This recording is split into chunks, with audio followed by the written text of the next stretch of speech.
Hey everybody, welcome to the Face-to-Face Ministries podcast, the #1 resource for learning what it means to have a healed heart, connect more deeply with Jesus, and experience true and lasting transformation in your life.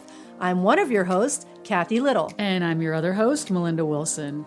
Please hit subscribe so you don't miss the fresh content we're continuing to release. And while you're at it, we greatly appreciate your help in getting the word out by giving us a 5-star rating and leaving a quick review. You can also keep up with us by following our social media by searching face-to-faceministries.org on Facebook. That's no spaces, no numbers, and no caps.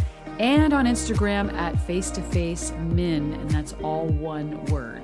We want to invite you to join us in our free Face-to-Face Heart Healing Network and in our premium network.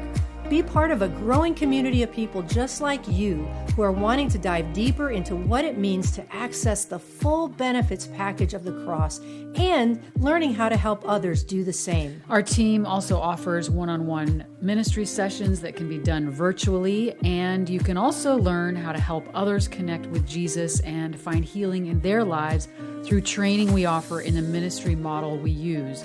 And for more information about all of the resources, trainings, and events that we offer, visit face-to-faceministries.org. And while you're there, please sign up for our newsletter. All right, so let's dive into today's episode. Welcome to episode 109. Come on. We're so glad that you're here. Welcome. If this is your first stop in at the Face-to-Face Ministries podcast, we are happy to welcome you to the family. And if you're coming back again, welcome back. Well, Kathy, we need to have the sound effects of a drum roll. And some of you already may know this news because of Facebook or newsletter list. Newsletter list. How many? Raise your hand. I can see you. Oh, there's only 3 of you on the newsletter list? Okay. That's not okay. The 170 million people that listen to this, only 3 of you on the newsletter list. Why are you not on the newsletter list? We only send it out once a month. Sometimes more, yeah. Sometimes less. Yeah, depends on what's going on. You need to sign up for it because exciting news comes up, trainings that we're having. But if you are not on the newsletter list, go to face-to-faceministries.org. And you can sign up and it's on the very home page. So stop what you're doing right now. Don't press stop on the podcast, though. Forget to come back to it. No, you won't, because this is your favorite podcast and you wait with bated breath every week or every 2 weeks or ever often that we drop it to come out. But go and subscribe to the newsletter. But, Kathy, we just sent out some information very, very recently about a really miraculous, amazing, massive shift for us. Most of you know that we have been in California for the past 3.5 or so years, and we knew that was a season, and it has been a really beautiful season, been a hard season, but the season is shifting, and we are moving to the Southeast, which is really in both of our blood. I grew up in Pennsylvania, but spent 20 years in Atlanta, and Melinda spent many years in North Carolina. I was there for about 4, and I really do thrive in the Southeast. I don't know what it is about it, but we are really excited that God fine-tuned the direction for the next season, and He has opened up some amazing doors for us to land in Simpsonville, South Carolina, in a home that will actually be a ministry hub for us. And it is a place where lives will be transformed. We're going to have studio space, office space, also has plenty of room for guests and trainings on site. We can even have people come for maybe a respite or Sabbath break and maybe include some Emmanuel Prayer Ministry. So this is a real game changer for us. We're very excited about it. It's a huge, big deal. And we would love to invite you guys to be part of establishing this ministry hub in South Carolina. So we've got information on our website. You can go to the Give tab on face-to-faceministries.org. We are a 501c3. If you guys are benefiting from the content of the podcast, if this has been of value to you, you get it for free. And I don't think there's any better value of anything. I mean, what we've provided has been pretty outstanding. We get a lot of great comments back, and you guys get it for free on the podcast app. But if you guys want to invest in face-to-face ministries and what God is calling us to as we relocate to the South Carolina, Greenville area.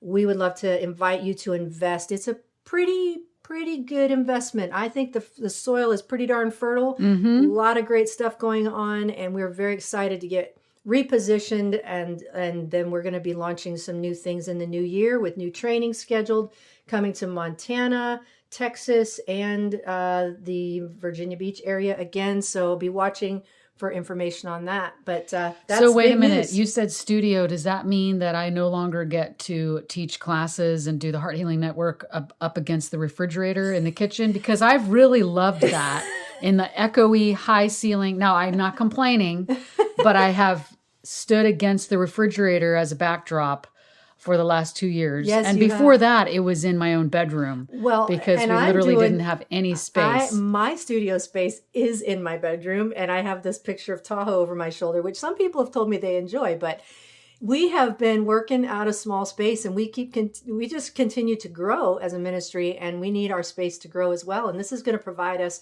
with actual offices and studio space so we can set up and record better with the podcast and do some video stuff. And we can have guests come and stay and not sleep on the couch. Yes. Or because floor. there's literally no room. Yeah. This is a huge deal. It is my Jubilee year. It is really a dream come true. And it was a massive God story. And if you want to hear about it, reach out, let us know. And one thing Kathy didn't mention, and I am going to be maybe redundant. I don't mean to be, but I don't mind asking. I'm very bold.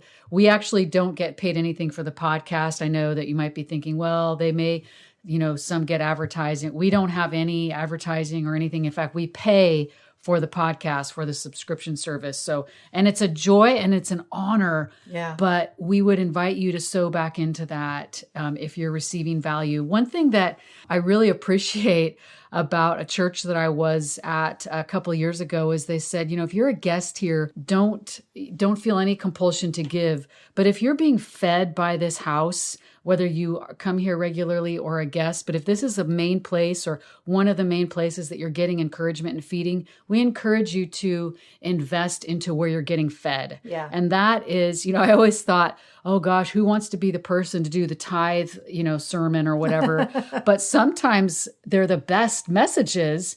But it's really just an invitation to, it is invest into the kingdom. And so we joyfully and humbly invite you into that. Yeah, and I'll even go a step beyond that in just some transparency that our monthly growth team budget really needs to be boosted to the tune of about $5,000 a month. That would help us to be able to do more of what we know we're called to do. It's just going to help free us up. So we're really asking God to provide that. And maybe you would like to step in as part of our grow team. That is our monthly bedrock of givers that support us on a regular basis. A lot of the stuff we have done has been customer focused with our network and trainings and stuff, but we still are a ministry. And we tend to operate much better in the priestly realm rather than the kingly realm. And so we're inviting you to come alongside us with monthly giving. But we also need one-time donations because we're moving from California to South Carolina. And although we're not taking much furniture with us, it is a very costly move, including both of our cars across the country and hotels. And then we got to furnish the place. We don't have any furniture for it. So this is a real big deal. We would love to have you guys help us meet our relocation goal, which we're asking God for 20, conservatively 15, but 20,000. That would be 1,000. Yeah. Yes, 1,000. And one thing you said, priest and king, and I can't remember who said that to us, maybe Dan McCullum, but it was, the point was, in case you are like, what does she mean by that? That we are first and foremost called to be ministers, priests, and kings, though, are the ones that are producing, they're the entrepreneurial type. And we've had to do that obviously in some sense, but our real passion and calling is to be ministers of the kingdom and not having to business model. How do we make more money? How do we trade time for money? And that's what it's challenging, y'all. And even though we've learned how to be entrepreneurial, neither of us have that natural wiring. Yeah. So, hey, listen, though, if you are a natural entrepreneur and want to come alongside us and help us in that capacity, awesome. It's just a challenge. Like marketing and all of that. So we are looking for some help if you would like to help us in that arena of, hey, I love entrepreneurial work. I love raising money. I love marketing. Hey, come on. We are actively trying to build a team. We actually just brought on a new executive director and project manager, and very excited to have a new team member join us. And she is giving of her time to us at this point. Investing, yeah. And we're hoping that we'll be able to get to a point where we can hire her officially. But for now, she is sowing of her time into what we're doing. And it really is fertile soil. But enough of that. We just wanted to share some personal stuff going on and let you guys into our reality here. But we do have an amazing guest lined up for today. Who are we meeting today, Melinda? We're meeting Dr. Barbara Lowe. She is a psychologist and a healer and a character. You will she's love amazing. her. We met her at the AACC, the American Association of Christian Counselors. And let me tell you, she had her little dog with her. You need to meet her. She is darling. And yeah, we talk about the dog in the we interview. do talk she because came into the camera. yeah, you don't get to see this little, I think she weighs like 3 pounds, can fit into your hand. But what really stuck out to me about her is I love this kind of tagline. She uses the faith, fire, and psychology tools from Hearts Returning Home Trauma Healing Method. Don't you love that? Faith, fire, and psychology. Yeah, come on. And this is what it's all about. And we had a fun, interesting, fascinating conversation with her. She's wise. She has personal clients as well as she's teaching others in this method of faith, fire, and psychology. And we were so honored to be with her. I'm sure we'll have another conversation with her at some point. Yeah, it's just lots of fun. I think you guys are going to really enjoy this. It's pretty lighthearted and fun. And then we dive into the deep water. So enjoy. We are sitting across the virtual table. One of these days, we'll get back to doing interviews in person. Yes, can't wait. But we are with Dr. Barbara Lowe, and so excited. We have heard about you from our friend Donna Da Silva, who is a mutual friend of ours. And she has been speaking highly of you for months. And then we ran into you and met you in person. I was so excited. We went to the American Association of Christian Counselors World Conference in Orlando in September. And I had no idea you were going to be there. And I saw the poster. I'm like, oh, she's here. And Dr. Barbara is in the house. It was so fun to meet you. And I will just say, if at any time during this podcast recording, you hear either Melinda or myself squeal with glee, it's because her dog has come into the view of the camera. She has the most adorable puppy, and her name is Bella Rafa, and she is absolutely... She's a fur ball. She is a little poof ball. And weighs, how much does she weigh? I think that she's still under 5 pounds because 5 pounds is how big she's supposed to get. But we both have naturally curly hair. And so we're like Sally from the Peanuts, my naturally curly hair. And so, but yeah, hers, I think that I'm supposed to get her dog type groom. So she's like 2 inches pile of. And what is she? She's a toy Yorkie poo, and I do give her a bath like every 2 to 3 days, but she gets really cold. And because she looks like she's like teeny without that fur. Oh yeah. Right. She's so much smaller and she shivers. And so I want to blow dry her, but she doesn't like to be blow dry. So I take the diffuser off, which means I blow her out, like there's no product. Like it's a really bad term. And she goes poof, like there she is. So she really becomes a poof ball. I don't know if they make doggy hair product, but I bet they do. We're just having a conversation about bougie, and that is bougie. Listen, if they have not, if someone right now takes this idea and makes a dog hair product, please give us some kind of commission, the 3 of us, because the idea was born here. And we have bougie That might be, let's see. We could call it bougie dog. Yeah, There you bougie go. dog. There you go. It would- Bougie Wow, dog. wow, bougie. All right, or- trademark. Yeah. Someone put a TM on that. I can trademark that. We're in the next 6 months, we're going to see it on Amazon. I'm just saying. Yeah, That's right. It's probably That's already right. there. I don't know. We just I haven't don't found it know. yet. I think this is a good entrepreneurial idea. Yeah. Yeah. Yeah. And actually, Or even low noise blow dryers that diffuse for poodle breeds. There you go. yes, doesn't scare them. Yeah. Yeah. Yeah. That's a great Yeah. idea. Doesn't traumatize your dog. There you go. So you don't have to send your dog to a dog Psychologically psychologist safe for after. Yes. That's a really good segue-ish, because we are going to be talking about trauma, which does let's not sound yes. like that right now. No, let's take an ease into the freeway, because Yes. you know what? People need to laugh. That's true. I And think Yes, smile. laughter is so good. It's actually healing. It is literally healing. You know, there's some things that happen when we sleep and we laugh that don't happen other times. So there we you need to go. laugh. Well, and Dr. Barbara, you brought Bella Rafa to the AACC, and you know, people are so drawn. They also need that, just the cuteness, and there's no drama with a little puppy. There's no weird, relational vibe thing. It's just everyone melts when they see a puppy. They just do. And it's this instant, my defenses are down. And I just want to melt into this thing.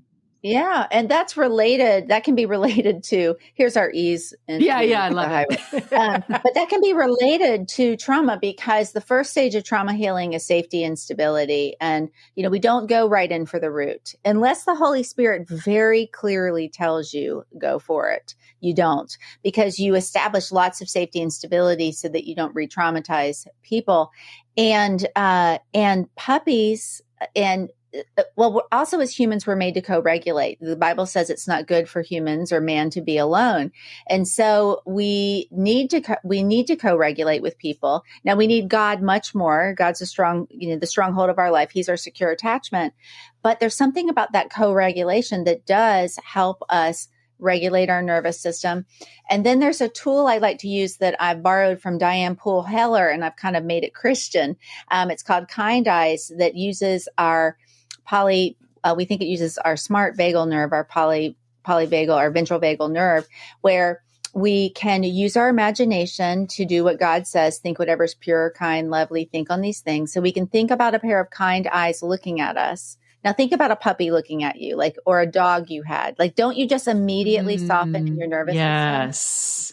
So that's a skill I teach, is kind eyes when I'm teaching people safety and stability skills. Then nothing heals better than encounters.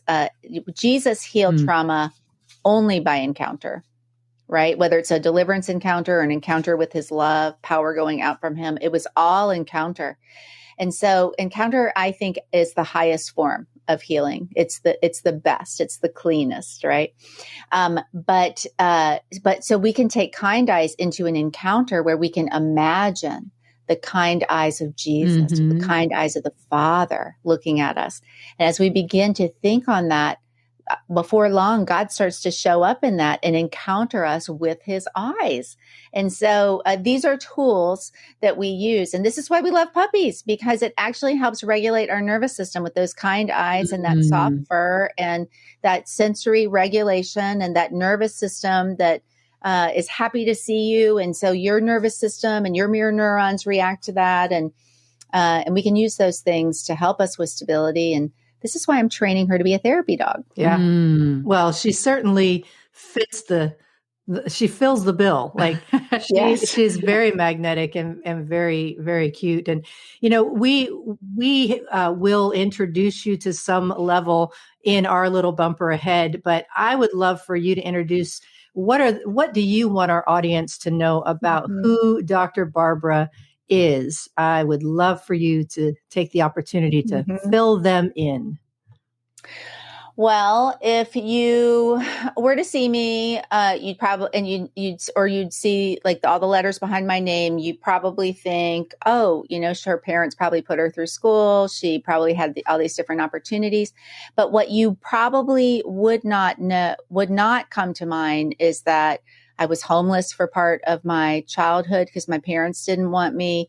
I've had a child die. My dad's died by suicide. I have 9 out of the 10 adverse childhood events that are considered the 10 big abusive, neglectful things that can happen that can cause everything to go awry in one's life. So what I want you all to know most about me is that, number one, Jesus loves me and that I love Jesus because he loves me. Because I could start out by saying I love Jesus, but he loved me first. So he loves me just like he loves you. And because he first loved me, I love him so much. And I would have none of those letters behind my name. I would not be who I am today doing what I do today without him and without the things he's brought me in to learn, to grow. And so I have a ministry with about a staff of 15 that's constantly growing, and that's 3 years old. And in that, I create coursework for trauma healing. We've started doing my coaches coach. I have about 6 coaches now doing what we call wholeness coaching or heart coaching that take people through the heart's returning home healing process. I've written out a scaffolded, sequenced healing process that involves lots of different what I call faith, fire, and psychology tools.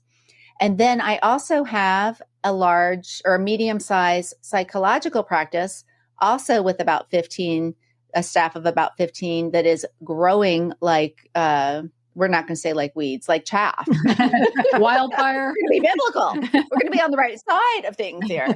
But, so I supervise, we're developing God's called me to develop that into a training center. God's also called me to teach people the Heart's Returning Home method so that we can teach people to establish coaching skills that are not therapy, but coaching to help people, coach skills to help people heal from trauma and grow in wholeness. And so I basically spend every single day of my life helping people get whole. And I'm in the one-to-many model. And I'm the same person that used to be the girl who the pastors used to meet on. I'm going to tell you how I know this in a minute. They used to meet on to say, what are we going to do about her? Because they had never pastored anyone as broken and hurt and who didn't know how to people like me. I didn't know how to people. I made scenes. I mean, I was a mess. I couldn't stop crying. I would get triggered and run out. And y'all, I do know that they had those conversations because I actually married one of my pastors. So I know about all the conversations. Other pastors, I've heard it all now. So what I want to say is the healing process works. And I love to talk about clean psychology rather than dirty psychology where we don't look to the self, but we go through the cross of Christ and we live the higher life. We die to the lower life. And then we can look at psychology tools that work because we're not trying to find truth in the self. We're not trying to figure out what like my gender is or what we're not going outside of those ancient boundary stones because we're laying down what needs to be laid down and looking to God. And then we can apply some psychological tools. And so that's what I do. That's a little bit about who I am, but I definitely have a backstory. In fact, my husband and I joke sometimes. I'm like, honey, I'm so sorry. Cause I'm like that steak you get where you pay extra to get that hot mess topping on it. And sometimes I'm like, I'm so sorry, honey, that the hot mess topping costs more. Well, oh dear. There's so many comments I could make there. I love it. But, people love hearing a story. Not so much like I was this, and all these terrible things, although some people do like that. I think because they want to know that other people are as messed up or worse than them. Or that there's hope. But I want to focus on the hope, and I want to focus on just the on-ramp. We used that term before, but how did you get on this on-ramp to healing and not stay? Because a lot of people we know stay in that stuck place. You're saying this, and we know probably there's millions of people that never get out of that unstuck place or out of that stuck place. So tell us just about how you got onto the healing journey and where you are, like how you became even Dr. Barbara from being this total hot mess. I'm still a hot mess sometimes. My husband would attest to Well, that. join the club, honey. Yeah.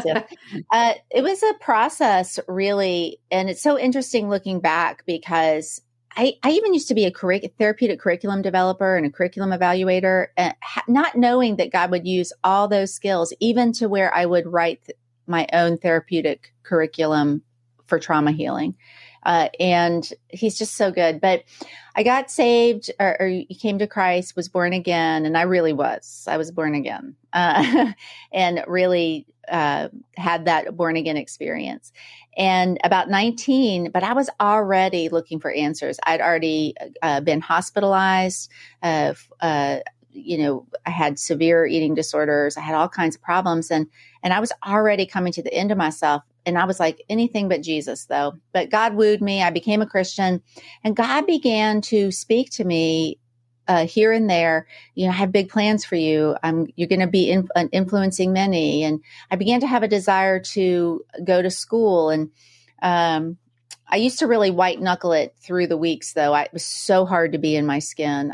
It was so hard to be in my skin. And so I would just white knuckle it between church meetings, and I had people mentoring me and stuff. But anyways, I began to heal, and by God's word, God's presence, and some of the things I did right, thank the Lord, is that I pretty much had a quiet time almost every day of my life. So I've spent time with the Lord, or whatever you're going to call it, devotion, time with the Lord in His presence. I learned early on to cuddle with Him and to spend time just cuddling up in His presence. I love the Word of God. I meditate on the Word of God. I've made mistakes. I married two men who were what we would call avoidant, truly avoidant in their attachment style, and they both left me with huge betrayal. So, so it's not that I've done everything right. I still had to grow out of some cycles. In fact, when I first got together with Tim, I had to deal with panic attacks for being with an available man. So that's interesting. But God made a way for me to go to school, and I almost failed out of high school and ended up being valedictorian of college, which was, I thought I was stupid. I really did. And then when my first husband left me, I was like, well, I have alimony, and I wanted to stay home more with my kids, but I really felt like God said, you need to go to school, be a psychologist. And so it wasn't like this perfect road. There were mistakes along the way, but one of the things I did is I kept digging my heels in and praying the prayer, God, make this a beautiful place. And I kept obeying, because I want y'all to hear this. I'm talking to the listeners, because I'm sure you guys are perfectly obedient, but you'll never out-heal your obedience. You won't out-heal your obedience. And often I've just done the things that God spoke, and not perfectly. I've made some messes, but often God speaks these things to us. Like, you need to forgive. You need to inventory that. You need to look at your side of that. You need to go to therapy. You need to spend more time in my presence. You need to worship. So I went to school. I worked in the schools for a while as a psychologist, and my boss was like, Barbara, we love you. You do a great job, but why are you here? You just want to do too much, And so I ended up opening up my own practice. And then Tim was like, why do you have such a long waiting list? And I began to describe what I do, and I practiced a little bit on him, not as a therapist, but and he was deeply touched. He's like, you have got to put this in. You've got to get access to this. You've got to write a book or something. And so I started recording courses, and people started healing, you guys, without ever going to therapy. Even though I tell them, I want you to go to therapy while you're doing this. But some people are like, I can't afford it, or this or that. And they were healing. God was healing them. It was so exciting. So that's part of my journey. But I will tell you this, I'm not able to take people farther than I've gone. And so I've had to face my stuff. I really haven't. Probably my biggest fear was me. What was inside of me, my emotions, because I had fallen into so much pain so many times that I was so afraid of what was inside of me that I spent a lot of time running from it. And God really helped me to slowly face me and feel the feelings of my life. And you know what I found out? They're not endless. They do come to an end. Grief does come to an end. And you can have fun and take the edge off along the way. And that's what I teach my people to do. Well, I love what you said, that I can't take anyone farther than I've gone. And wow, that is something that we know and we teach and communicate. You cannot even, there's nothing you can do farther than you've been. You can't lead where you haven't been or where you're not willing to go. And so that is so good, and a huge argument or precedent or whatever for continuing your own healing journey and dealing with your own stuff so that you can be available and present and fully what you're created to be, like be walking more toward your own healing so you can lead others. That's so important. So much. Will you tell us about, because I, was looking at your website and you mentioned it, and I love faith, fire, and psychology. And because I'm a fiery person, and that really kind of stuck out to me, and I'm like, I can't wait to hear what this is about. And I love that you're saying, because we've talked to a couple people about that, even just the combination of therapy and inner healing. And we've talked to a couple therapists, licensed professional therapists, that have started using some of what we teach in a manual. But I'd love to talk about the intersection of psychology and then the healing, but unpack a little bit, share with us faith, fire, and psychology, what that's about, and how you even came upon this thing of it. There's a lot of questions here, but you take it wherever you want, but you're a psychologist who also does the healing. So tell us about faith, fire, and psychology, and then however you want to share that with us.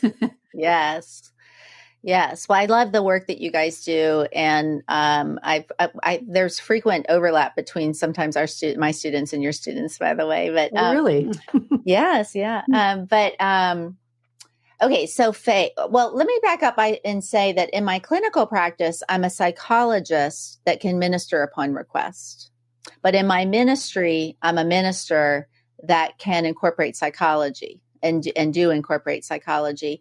And so to me, and I love ministry because I can just be like, let's all get saved right now. It's time to get saved, right? So I love that. I love just being able to be out front with Jesus. But really, so I can see people and help them with psychological tools. If they don't have a personal faith, they're not interested in that. And just like I can, if I break my arm and I'm going to pray for a supernatural miracle, that's what I'm going to first pray for, right? Then if it's not happening right away, I'm going to the hospital and I'm going to have that doctor use science to help that arm. And that's not going to conflict with my spiritual beliefs because I know God is on the side of healing. And then there are things we can do that are outside of the Bible to help us heal, just like we brush our teeth that is not in the Bible, but it helps prevent a tooth disease, right?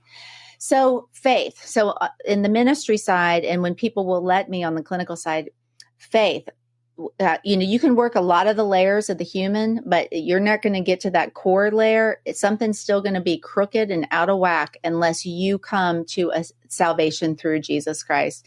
God is very boundaried. He has excellent boundaries. He's like, there's one way to come to me, and this is the way. And he says his yes is yes and his no is no. This is the way. So we come to salvation through Jesus.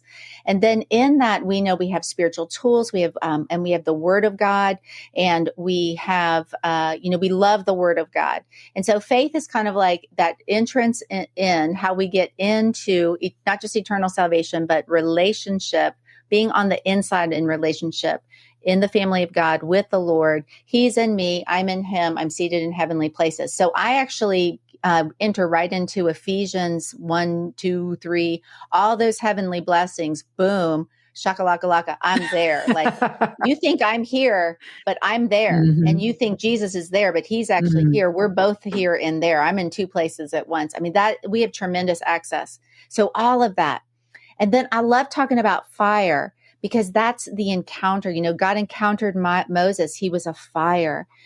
So when I talk about the fire, it's that encounter with the Lord. It is, and it's when we're in the fire, he's in the fire with us. So the fire is another word for me for encounter, because God is a real, living, active God outside of time, and he inserts himself into he's in time with me, but he's also outside of time, and he can go back into my past and prevent the harm of my past, according to Psalm 139:5, the Passion Translation. And so there's this fire. Jesus was always showing up before his timeline in the Old Testament, and Jesus still shows up in my life. Right? Encounters heal. And so that's the fire. And then psychology. And with psychology, I'm again talking about what I call clean psychology, not dirty psychology, where we interpret research based on what the self wants, right? This is when we do get into trouble with defining like our identity outside of how God defines it. And so clean psychology. And so when we lay down ourselves, see, the enemy always impacted people in their thoughts and their feelings. So if I feel like I'm something different than what I am or how God identifies me, that's no different from how enemies always attacked people. And so clean psychology. And then I can look at how parts works. I can look at, for internal family, I have some training in internal family systems. Then I can look at how EMDR works. I'm trained in EMDR. Then I can look at how somatic experiencing techniques work. I'm a somatic experiencing practitioner. I can look at how schema therapy works and all these different DBT, CBT, all these different therapies that work. And then on the coaching side or the course side, I can take those therapeutic techniques outside of the therapeutic relationship and look for the skills in them where people can apply them and work on those things in a self-paced way. Of course, going through a course is not really, it's a much lower intervention than coaching. Coaching is a lower intervention than therapy. And then therapy is the beginning of the therapeutic interventions that goes all the way up to hospitalization, where people who are suicidal would be. Mm-hmm. And so we never start at a course when we really need to be inpatient. Yeah. So just a little warning there. But so that's a little bit about the faith, fire, and psychology mechanism. And that is carried through in every stage of the healing process, which is safety and stability, rewriting your story and letting God meet unmet needs. Then the restore, which is time reversing trauma. And I have different methods for time reversing trauma. Then we work on boundary ruptures, also in restore, and forgiveness. And then that last part, integration, where we work on relating from a whole heart. That's where I bring in like the tools from Gottman and EFT and different couples therapy tools, and then launch where we bring in that life coaching. What are you designed to do? How did God wrap even the experiences of your traumas into that you can use that from a where God makes it into a beautiful place. So it's faith, fire, and psychology that's the mechanism or the ingredients. And then what we do is we go through a path with faith, fire, and psychology of safety and stability, rewrite, restore, advance, relate, launch. Wow. So many entry points to the process and journey. That's amazing. And wow. Well, I have break that down. I have a question if you don't. Yeah. No, go for it. No, okay. I'm a little blown away. That's amazing. Well, it is. And I think people will be like, give me her website, which we will. But I really want to talk about somatic healing because it's something that, and maybe it's because I'm passionate. I haven't done like formalized courses in it, but understanding the importance of the connection to our physical body. And one story that's coming to my mind right now, and I'm just going to share it because it just popped in. And I didn't even know my body was doing this several years ago. And I might have shared this, but not everyone's heard all the episodes. But several years ago, like, oh gosh, 15, 16 years ago, I was driving in the dark in Pennsylvania on a freeway. And I'm from California. I don't know how to drive in the ice. And of course, ice is terrible anyway. But I hit a patch of black ice and was fishtailing. And then a truck, a semi, was also fishtailing. And so we were like fishtailing at the same time. And in that moment, I thought, I'm about to die. Like it could have happened easily. And somehow I believe it was angels that kept me on the road. Mm-hmm. And so we straightened out, and I was just, of course, like, oh my gosh, I can't believe I'm alive. And then I started screaming. Like after the imminent danger had passed, I started screaming, like blood curdling. I was by myself in the car. And then I had the wherewithal to pull over and got into a motel because I'm like, I can't even drive anymore. But it was only years later that I found out that my body was a way of releasing the trauma. It was a way of, like, I didn't know why I was screaming after the danger had passed. And I've also experienced that where I've been through something really traumatic and then I just want to laugh. And I'm like, I shouldn't laugh. But then finding out later, there was actually science behind that. And I just want to talk some about, because it's not, even in the world of inner healing, and I've been in the world of inner healing for years, we hardly ever incorporated anything physical into it, like deep breathing or tapping or anything where I do need to scream, and realizing that was a release that my body needed, and shaking and things that we see in the animal kingdom, like doing. I'm so glad that you did all that, because you did. I mean, this is why the animals don't have PTSD. Their higher cortex doesn't just suppress it and keep going. Tell us, have a cigarette, have a coffee. Right. Yeah. Go deny it. Have a bottle of wine. Don't cry. Or, if you want to cry or scream, like, I shouldn't cry at that. That was no big deal. Or I'm fine now. I don't need to cry.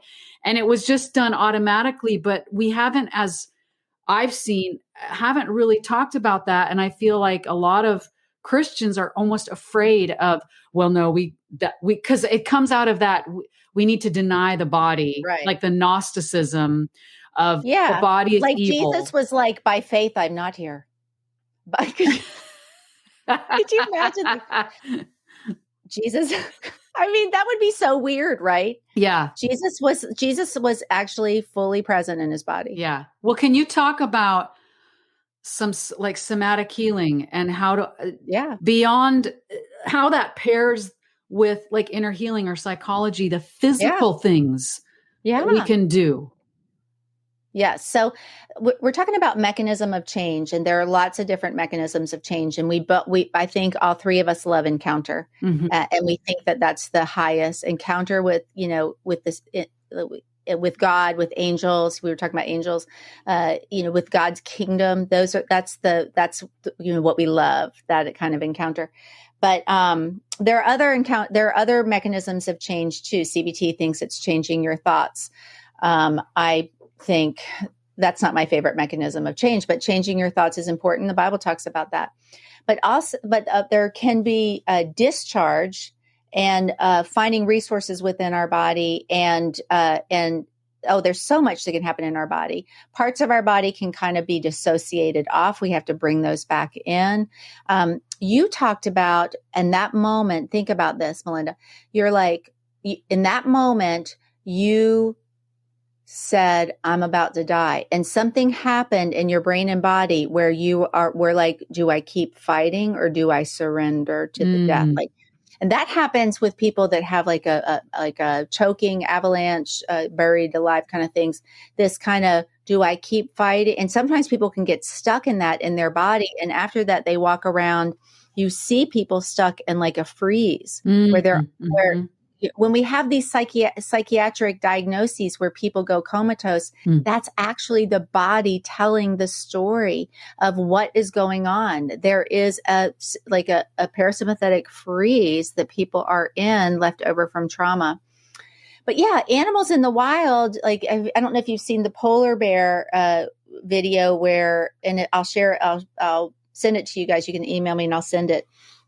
But there's this video, you can probably Google tranquilized polar bear wakes up, but he was tranquilized because they were tracking him in the wild, and he was running away from the helicopter, and then they tranquilize him, and then they show him waking up. And as he's waking up, he's reenacting it and burning off all that trauma energy. Wow. And we don't do that. We don't take the time to feel the feelings of our lives. We walk around, we're busy, but when there's been a trauma, it starts within. This is what shock is, and it kind of shakes its way out.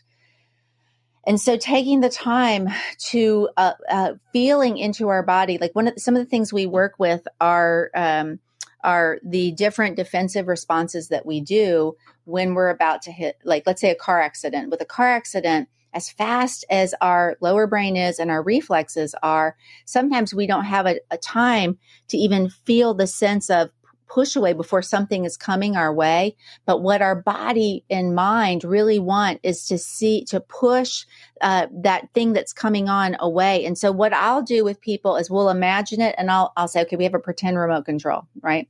So I'll even get a little mouse and I'll be like, here's our remote control. I'm holding a mouse in my hand for the listeners. Mm-hmm. And so we're going to pretend like this is a remote control, and we're going to divide. Sometimes we'll even draw out the car accident in sections. And then in this section, okay, so the car is kind of coming close. Now, what do you want there? I want a giant pillow there. Okay, let's imagine a giant pillow there.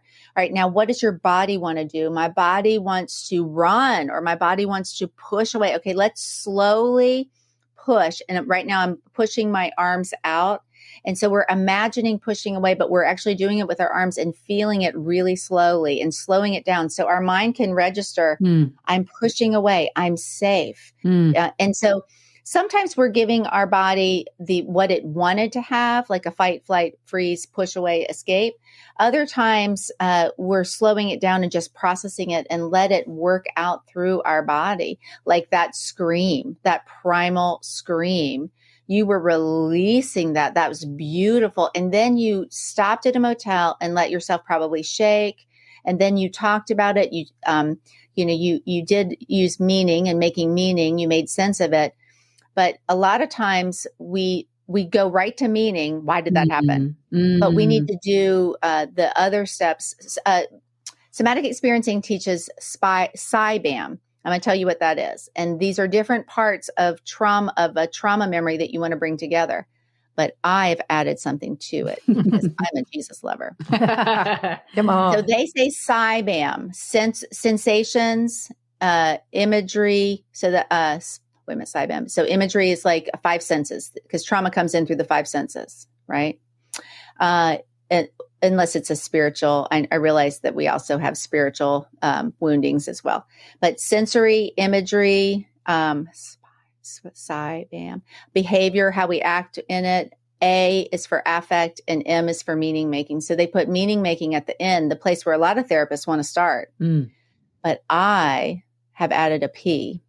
And I've made up a word because, when you're a curriculum developer, you're like, or, you're marketing your own thing, you make up weird words and you're like, this is my word. But Hebrews talks about, and Jesus talked about, I only do what I see the Father doing. Hebrews talks about that we need to be spiritually mature and use our spiritual 5 senses. So we need a word for this. All right. And psychologists use the word neuroception to tune into what's happening in your nervous system. Well, I have created a word, y'all, and everyone can steal it. Let's get this word in the popular culture. Pneuma-ception, spiritception. Yeah. And so I say SPI-BAM. SPI-BAM. What is God doing or saying in this slice of this trauma? Right? We're not going to go to ground zero first. We're going to start out at like T-5. And slowly work our way into like where you almost died. That's ground zero. And then T+5 is where you knew you were safe. And so we work those slices from the body perspective, from a SPI-BAM perspective. What is God saying in this? And sometimes God, when we welcome God into that slice of that memory, he'll show us what he wanted to happen, or he'll show us where he was actually working that we didn't know. And so we're integrating, like healing is integration, right? It's encounter, but it's also integration and remembering literally the pieces of the sensation or the affect or something we did behaviorally that we had forgotten, and bringing it all together. And then everything kind of sits right back down in a healed, cohesive way. And it's expressed, it's discharged, and we've encountered the Lord in it as well. So I love bringing together lots of mechanisms to change all at once. But anyway, there's a lot of somatic stuff in there, but I added other pieces as well I'm sorry, I went off topic. Oh, No, that's good. I was thinking that, I've gotten into just kind of mindfulness practices, meditation, as far as taking time. And people have heard this a lot from me, but I am a very high energy, fast paced fire element, if you want to call it. Like, I have hardly through my life taken time to just sit and be. And one of the things that's been so beautifully healing up with the Emmanuel approach is you do just sit and start thinking about a positive memory, and you experience it with your senses. And then you invite Jesus to show you where he was. And so when I have taken time to do that, it's been absolutely life transforming. But I want to, because this is popping into my mind too, so I'm going to say it. I've done a lot of deep breathing, just sitting and deep belly breathing, as I've heard it called. And I've started incorporating that into even my training, into my teaching in the inner healing model of Emmanuel approach. And sometimes, and I know I'm not the only one, that when I actually take time to do deep breathing, I tap into some emotion, and I'm not even thinking about anything. I'm not thinking about some painful memory. I'm merely taking 5 minutes or 10 minutes to do deep breathing. And sometimes it taps into emotion. Like, I want to cry. So, and I let myself, and usually though, I love that you're talking about meaning, because we want to assign meaning to something. So, why am I crying? Why do I feel like crying? There's nothing. I'm having a great day. I have a great life. I'm sitting here doing this breathing. I'm not going to cry. And I have given myself permission to just cry. Obviously there's some It's unprocessed. Tell us why would that happen? And I think people are even afraid of the stillness because they're afraid to feel something that they never gave themselves time to feel even 20 years ago. So I think you're processing the feelings of your life, and I think it's truly beautiful. And here's what I think is happening is that you ride high. I ride high too. I'm a visionary, clearly, and I'm a go-getter.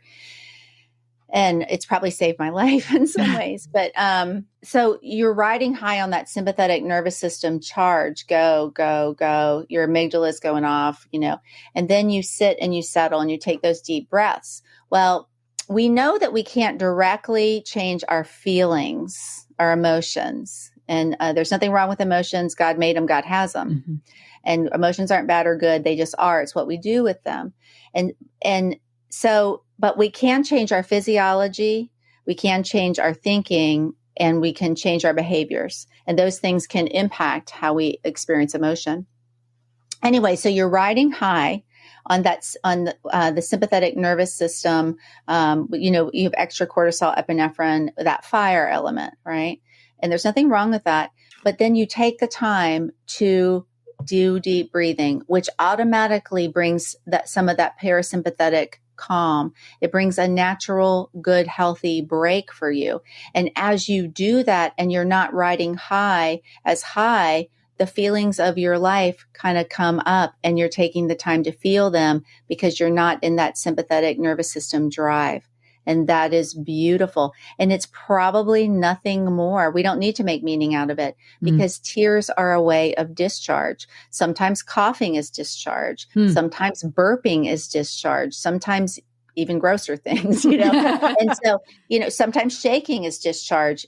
Do we have to make meaning of it, or is it something moving out and through our body that we're experiencing the feelings of our life in some ways that animals are smarter than us at a nervous system level? Right. They're not thinking about why I should or shouldn't do this, or what it might look like to other people, or I shouldn't cry here because I'm out of control, or all of those things. And this might be too personal, but I'm sharing it. As you were talking about epinephrine and cortisol, I just recently had a hormone test done, and I was actually pleasantly surprised that my cortisol and epinephrine levels are normal. And I was like, wow, because I do run at that high, like just passionate, deep feeling. But I believe they're normal because, I eat healthy, but also because of my time that I've taken to sit and be still, even if it's 5 minutes, and just to be aware of, what am I feeling right now? Like, what is going on in my body? So good. And so good. yeah, so it's just, I love that you mentioned that. And I love what you're doing, Dr. Barber, because we as Christians, I think maybe you can shed other light, but we really haven't focused on the body. There's been a fear, I think. Do you think that I'm, or is that the wrong word? No, it's completely true. That we're afraid of the body, and we think, we're afraid of, we're afraid of the past. We're afraid of the body. We're afraid of where it'll take us. And oftentimes we're Christianizing, honestly, we're Christianizing, a trauma, lifestyle, because we're afraid of the body, because we're afraid of where the body will take us, because we've not listened to the body and the emotions of the body. We've tried to deny it. We've tried to squelch it. And so we know that there's some powder keggy stuff underneath the surface. But if we titrate it and just take, like you're doing, 5 minutes a day and check in, what am I feeling? Because feelings are actually communication. Our feelings are talking to myself. So if my feelings are talking to myself and saying I'm feeling down, then I do need to have wisdom in how to handle that. If my feelings are saying I'm feeling down, maybe I should end my life. Okay, no. I mean, we need to have some wisdom. That is not wisdom. I still have breath. I still have purpose. That's the devil or whatever. But if my feelings are saying I'm down, maybe I'm working, and then we begin, why am I down? Am I working too hard? Do I have unprocessed trauma? Like my first marriage, I literally married someone who did not love me. You say, how does that happen? It happens when he has a pattern and I have a pattern, and our radar found each other, and we married each other in this weird state where he despised me and I knew it, but I was in denial. Okay. Yeah. So there was a piece of me, I was afraid of what was inside me, and even to acknowledge what was going on, I was terrified. Right. And so, but actually taking even 5 minutes at a time and finally acknowledging that and being with that and learning how to titrate that is so much healthier. Anyway, sometimes I think we Christianize that, and we don't understand that the body's just communicating with us. And yes, we're going to live out of that higher self. And we're not going to, if something comes against the knowledge of God, we are going to crucify that little bugger, right? We are. We're going to, and when the enemy tries to talk to us, and when the enemy talks to us, he sounds like our own voice. So we're going to say, no, I don't agree with you, spirit of jealousy or spirit of suicide or whatever that is. But yes, we do have to listen to the body. We are body, soul, spirit. And I think when we go back to Jesus, we have to realize how weird it would be if Jesus was like, no, I'm not even in touch with my body because by faith, I'm not here. That would be weird, right? Because he fully identified with us. He was fully present, but still reigned and ruled over his body. And so that's what we're looking for, being fully present in the moment, letting our peace rest, like red carpets rolling out wherever we go. Let your peace rest on that house. If they don't receive it, you just roll up those red carpets, you take it all back. But how to walk in the place that Jesus walked, because he was so present with his body that he knew when power left it. Yeah, that's true. He did. And real quick, titrate. What's that word mean? You mentioned that a couple times. Slow it down. Okay. Less is more with trauma healing. Less is more with feeling your body. None is not good, but less, slowly. Soften into one more teaspoon. Don't try to drink, don't eat an elephant in one day, but each day, a little bit more, a little bit more. So that's titrating. Well, and Father Andy Miller of HeartSync says always in his teaching, slower is faster. And that just goes, we can get so goal oriented, like, I just want to get this. And I just love what you're confirming on so many levels. Yeah. I feel like we could continue our conversation forever, but we are pretty much out of time for today. But I have a feeling we'll do this again and revisit. But I would love for you to share with our audience how people can find what you are doing, find out more about you, find out about your things that you have available, your resources and all of that. So how would they find you? Sure. Well, you can always go to drbarbaralowe.com, and I have stuff on the website there. If you want to get on the wait list for my course, it opens up a couple times a year, and you start at Stability. You can go to heartsreturningHome.com. And I'd love to offer a freebie where you can go to drbarbaralowe.com/self-care and get some of these, just 10 tools for self-care that are faith, fire, and psychology, where I do integrate in all those pieces. It's just a quick little ebook. So drbarbaralowe.com/self-care. And that's LOWE. It is. It is. Yes. Yeah, we'll put it in the show notes too. But that's awesome. Thank you for making that available. And where in the country are you located? I am in Raleigh, North Carolina. In fact, we're going to have March 3rd through 5th, the Healing Our Hurts conference. Like the Lord's like, girl, just go for trauma healing. Yeah. And so we're going to have talks on all kinds of stuff, and it's going to be good. It's going to be in person. It's going to be, anyway, it's one of our World Women's Wholeness Summits. And so you can go to 3wsummit.com, and that is going to be in Raleigh. And the last year, Donna De Silva was there. I'm hoping she'll be there this year. We're talking about it, but Real Talk Kim's going to be there, and some other people. And the presence of God was so strong. There was so good. So there's definitely going to be a lot of healing that people are going to experience there. That's awesome. How big of an event is that? It's 400 heinies. Yeah. And, but also we're selling online tickets as well. That's awesome. Yeah. Yeah. And our goal is to break even. Yeah. Because it takes a lot to produce all that. So, and to see people's lives healed, because we're all these wonderful harvesting machines, and we want to see y'all healed and, full and being used. Yeah. Yes. Thank you for being part of the army of heart healers with healed hearts and healing hearts, where I say that healing as in we're all in that process of healing, but Absolutely. Thank you for being one that is not only in the army, that's our mandate, but you are also equipping, training, and sending out others. So we just honor you. Thank you. And looking really forward to seeing you in November. Yes. Getting a chance to spend some time together at the Healer Gathering, and really excited. That's something that we've not opened up or talked about publicly about, but that is a goal that we have. It is something we will open up probably in the next year or two.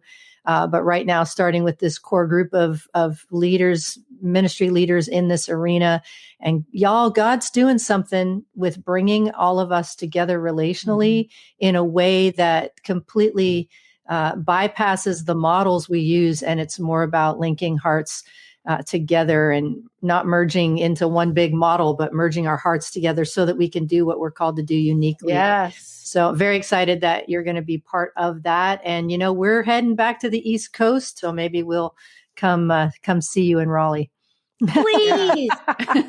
She's doing a little heart with her hands together. Little heart. Yes, So, yes, I have towel warmers and a guest room.